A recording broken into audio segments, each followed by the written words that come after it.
une difficulté évidente pour le monde d'accepter la miséricorde. Le vrai disciple a pris une résolution décisive à ce sujet. Objet de la miséricorde, il ne peut plus être que l'homme de la miséricorde. Et cette attitude le mène très loin. Il ne peut que récuser tout esprit de vengeance, même lorsqu'il s'agit de venger des autres ou de venger des morts. Il ne cherche pas la punition du fautif, mais plutôt sa conversion. Et il pense que tout homme normal est apte à la conversion. Être miséricordieux, c'est avoir le cœur chargé de la misère des autres. C'est l'attitude fondamentale de Dieu.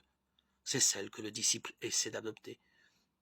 Il tente donc de découvrir la misère de l'autre pour la porter avec lui, de cerner les misères qui ont été la cause profonde du crime. Misères de toutes sortes, qui n'apparaissent pas nécessairement à première vue.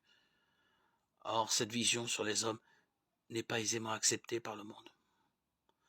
C'est la confusion perpétuelle entre la nécessité d'empêcher, de nuire et la vengeance, entre le péché ou ce que l'on estime tel et le pécheur. Cette confusion est le fait même des totalitarismes de tout poil, presque leur définition.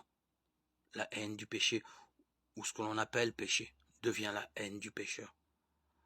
Or, qui échappe à cette tentation? Simplisme si facile qui permet de neutraliser aussi bien le gêneur que le criminel le plus endurci. Au cœur même de cette confusion, la miséricorde n'a pas sa place. Elle devient même néfaste. Elle apparaît comme une attitude antisociale de nature à créer le désordre du fait qu'elle remet en cause le jugement des hommes influents.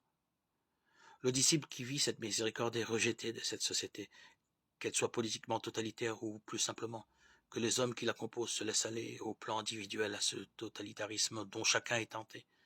Tant il est vrai qu'il est facile de parler de miséricorde, mais difficile de la vivre, lorsqu'on en mesure toutes les implications personnelles ou sociales.